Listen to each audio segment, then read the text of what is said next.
வணக்கம் நண்பர்களே, என் பெயர் டாக்டர் புருதவானும். இன்று இந்த காணொளியில் சிறுநீரக செயலிழப்பு நோயாளிகள் சிறுநீரில் இருந்து புரதம் வெளியேறுவதை எவ்வாறு தடுக்கலாம் என்பது பற்றி பேசப் போகிறோம்.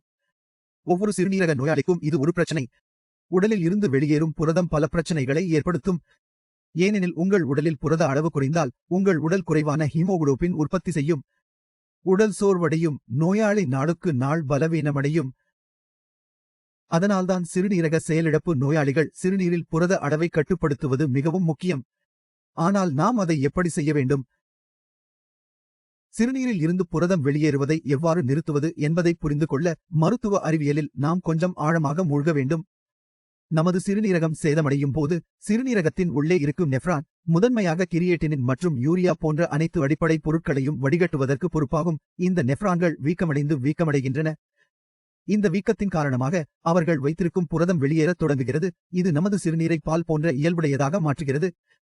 இந்த கசிவு புரதம் சிறுநீரில் இருக்கும் நுரையின் அளவையும் அதிகரிக்கிறது. இதுபோன்ற சந்தர்ப்பங்களில் நீங்கள் சிறுநீர் கழிக்கும் போது குமிழிகளின் அளவு வழக்கத்தை விட அதிகமாக இருப்பதை நீங்கள் கவனிப்பீர்கள். எனவே சிறுநீரக செயலிழப்பு நோயாளியின் உடலில் இருந்து புரதக் கசிவை எவ்வாறு குறைப்பது?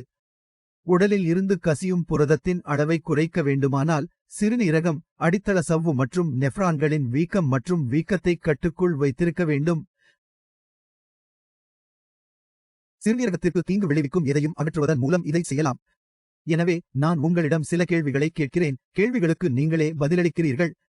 முதலில், உங்களுக்கு உயர் இரத்த அழுத்தம் உள்ளதா? ஆம் எனில் இதுவே பிரச்சனையாக இருக்கலாம். இரண்டாவதாக, உங்கள் சிறுநீரகத்தின் அளவு குறைந்துள்ளதா? ஆம் எனில் உயர் இரத்த அழுத்தத்தின் விளைவாகவும் ஏற்படக்கூடிய சிறுநீரகத்தின் இந்த சுருக்கமே புரதம் கசிவதற்கு காரணமாகும். அல்லது உங்களுக்கு நீண்ட நாட்களாக சர்க்கரை நோய் உள்ளது. எனவே இவை 80% நோயாளிகளுக்கு வேலை செய்கின்றன. ஏனெனில் உங்களுக்கு உயர் இரத்த அழுத்தம், அதிக சர்க்கரை அளவு போன்ற பிரச்சனைகள் இருந்தால் இவையே உங்கள் சிறுநீரகத்தை பாதிக்கும் காரணிகள். உங்கள் இரத்த அழுத்தம் அதிகமாக இருக்கும் வரை, உங்கள் சர்க்கரை அளவு அதிகமாக இருக்கும் வரை அது உங்கள் சிறுநீரகங்களுக்கு தொடர்ந்து தீங்கு விளைவிக்கும். இது உங்கள் சிறுநீரில் அதிக அளவு புரதத்தையும் உங்கள் இரத்தத்தில் அதிக அளவு கிரியேட்டினின் மற்றும் யூரியாவையும் ஏற்படுத்தும்.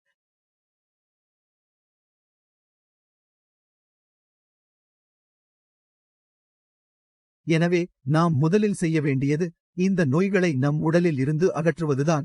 இதனால் சிறுநீரகங்களில் முழு செறிவுடன் வேலை செய்ய முடியும். இந்த பிரச்சனைகளை எப்படி கையாள்வது என்று பார்ப்போம். உங்களுக்கு தெரியும், சாதாரண பிபி அளவுகள் 120/80 mmHg. இந்த நிலை ஒரு சாதாரண சராசரி ஆரோக்கியமான நபருக்கானது. ஆனால் நாம் சாதாரண பிரிவில் வருகிறோமா? இல்லை என்பதே பதில். அதனால்தான் நமது சிறுநீரகங்களுக்கு கூடுதல் கவனிப்பு தேவைப்படுகிறது. இதற்கு சராசரி மதிப்புகளை விட சற்று குறைவாக பிபியை பராமரிக்க வேண்டும். அதனால்தான் எப்போதும் உங்கள் இரத்த அழுத்தத்தை 70 முதல் 80 mmHg அளவில் வைத்திருக்க முயற்சி செய்யுங்கள். இது ஒரு டயஸ்டாலிக் இரத்த அழுத்தம். 72 மற்றும் 75க்கு இடையில் ஏதாவது செய்யும். நாம் செய்ய வேண்டிய இரண்டாவது விஷயம் நமது நீரிழிவு நோயை குணப்படுத்துவது. உங்களுக்கு சர்க்கரை நோய் இருந்தால், சர்க்கரை 180க்கு மேல் இருந்தால், அதாவது 200-250 ஆக இருந்தால் நீங்கள் கவனமாக இருக்க வேண்டும். உங்களை நீங்களே கேட்டுக்கொள்ளுங்கள், உங்கள் சர்க்கரை அளவு இயல்பானதா? உங்கள் பதிலாம் ஆனால் உண்மையில் உங்கள் சர்க்கரை அளவு 180க்கு இடையில் இருந்து மதிய உணவுக்குப் பிறகு 250 ஆக குறையும் என்றால் சிறுநீரக நோயாளிக்கு இது இயல்பானது அல்ல. 24 மணி நேரமும் சர்க்கரையின் அளவை சாதாரணமாக வைத்திருக்க வேண்டும். அப்படியென்றால் இந்த இரண்டையும் நாம் கட்டுப்படுத்தினால் நீங்களே ஒரு கேள்வியை கேளுங்கள், நமது சிறுநீரகம் பாதிக்கப்படுமா? இல்லை என்பதை பதில். சிறுநீரில் உங்கள் புரத அளவு குறையுமா? பதில் ஆம். ஆனால் சிறுநீரில் உள்ள புரதத்திற்கு வேறு காரணங்களும் இருக்கலாம் என்பது உங்களுக்கு தெரியுமா? மன அழுத்தம் கூட புரதம் கசிவு ஏற்படலாம். எனது பயிற்சியின் போது அவர்களது வாழ்க்கையில் அதிக மன அழுத்தத்திற்கு உள்ளான நோயாளிகளையும் நான் அவதானித்துள்ளேன். அவர்களுக்கு பிபி அல்லது சுகர் இல்லை, ஆனால் அவர்கள் இன்னும் மன அழுத்தத்தால் அவதிப்பட்டனர். நமக்கு மன அழுத்தம் இருக்கும்போது சரியாக தூங்க முடியாது, நம் உடல் சேதமடையத் தொடங்குகிறது, அவற்றை சரி செய்ய கடினமாக உள்ளது. நம் உடலில் இருக்கும் சிறிய செல்கள் இறந்து புதியவை உருவாகின்றன. ஆனால் இந்த புதிய செல்கள் உருவாக்கப்படாவிட்டால் என்ன நடக்கும்? பின்னர் நாம் பல்வேறு நோய்களை பார்க்கிறோம். அதில் ஒன்று சிறுநீரக செயலிழப்பு. ஏனெனில் அந்த செல்கள் அனைத்தும் இறந்து கொண்டிருக்கின்றன. இது ஒரு இயற்கையான செயல்முறையாகும். ஆனால் நோயாளி மன அழுத்தத்தால் பாதிக்கப்பட்டிருந்தால் புதிய செல்களால் இவை மாற்றப்படாது. இந்த இடங்களில் நாம் பார்ப்பது வீக்கம் மற்றும் அதன் விளைவாக நமது உடல் சிறுநீரில் உள்ள புரதத்தை வெளியேற்றத் தொடங்குகிறது. இப்போது சிறுநீரில் உள்ள இந்த புரதம் பிபி அல்லது சுகர் காரணமாக இல்லை, மேலும் பதில்கள் இல்லாமல் சோதனைகளை பெறுகிறோம். இந்த நிகழ்வுகளிலும் பிரச்சனையின் மூல காரணத்தை அகற்றுவதில் நாம் பணியாற்ற வேண்டும்.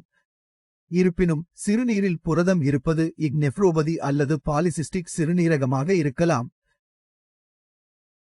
இவற்றில் கூட மூல காரணத்தில் நாம் வேலை செய்ய வேண்டும். இருப்பினும் இவை அனைத்து சிக்கல்களையும் தீர்க்க முடியாமல் போகலாம், ஏனெனில் இவை மரபணுக்கள். ஆனால் இன்னும் நிலைமை மோசமடைவதை தவிர்க்க நாம் கட்டுப்பாட்டை எடுக்க வேண்டும். சிறுநீரில் உள்ள புரதத்தை எவ்வாறு குறைக்கலாம் என்பதை இப்போது நீங்கள் பார்த்திருக்கிறீர்கள். இந்த காரணங்களை நீக்கி இரத்த அழுத்தம் மற்றும் சர்க்கரையின் அளவை கட்டுப்படுத்தும் போது அதிகபட்ச நிகழ்வுகளில் அவர்களின் உடலில் முன்னேற்றத்தை காணலாம். சிறுநீரகத்திற்கு வேறு எந்த பாதிப்பும் இல்லை என்பதால். எவ்வாறாயினும் ஏற்கனவே செய்யப்பட்ட வீக்கத்தை அகற்றுவதற்காக அழற்சி எதிர்ப்பு சிகிச்சையை எடுத்துக் கொள்ள வேண்டும். இப்போதெல்லாம் கிட்டத்தட்ட ஒவ்வொரு மருத்துவ நடைமுறையிலும் ஒருவித அழற்சி எதிர்ப்பு சிகிச்சை உள்ளது. உதாரணமாக, அலோபதியில் ஸ்டீராய்டு மற்றும் ஆயுர்வேதத்தில் அழற்சி எதிர்ப்பு மருந்துகளை பயன்படுத்துகிறோம். நீங்கள் முன்பே சிகிச்சை எடுத்துக் கொண்டால், நீண்ட காலத்திற்கு ஸ்டீராய்டு உட்கொண்டால் பக்க விளைவுகள் ஏற்படுவதை நீங்கள் கவனித்திருக்கலாம். இருப்பினும் ஆயுர்வேத அழற்சி எதிர்ப்பு சிகிச்சையை பற்றி பேசினால் சிறுநீரகத்தின் செயல்பாட்டை மேம்படுத்துவதில் கவனம் செலுத்துகிறோம், ஏனெனில் இதன் மூலம் அதிக கிரியேட்டினின் அளவையும் குறைக்கலாம். இந்த அனைத்து தகவல்களின் மூலம் சிறுநீரில் வரும் புரதத்தை எவ்வாறு கையாள வேண்டும் என்பதை நீங்கள் இப்போது புரிந்து கொண்டீர்கள் என்று நம்புகிறேன். உங்களிடம் இன்னும் ஏதேனும் கேள்விகள் இருந்தால் எங்கள் மருத்துவர்கள் உள்ளனர். நீங்கள் அவர்களுடன் பேசலாம் மற்றும் உங்கள் அறிக்கைகளை அவர்களுடன் பகிர்ந்து கொள்ளலாம். உங்கள் நோய்க்கான முக்கிய காரணத்தை எங்கள் உதவியுடன் நீங்கள் கட்டுப்படுத்தினால் உங்கள் கிரியேட்டினின் குறைவது மட்டுமல்லாமல் உங்கள் GFR அதிகரித்து உங்கள் உடலில் உள்ள அறிகுறிகள் தானாகவே மறைந்துவிடும். இப்போது விடைபெற வேண்டிய நேரம் வந்துவிட்டது. அடுத்த வீடியோவில் சந்திப்போம்.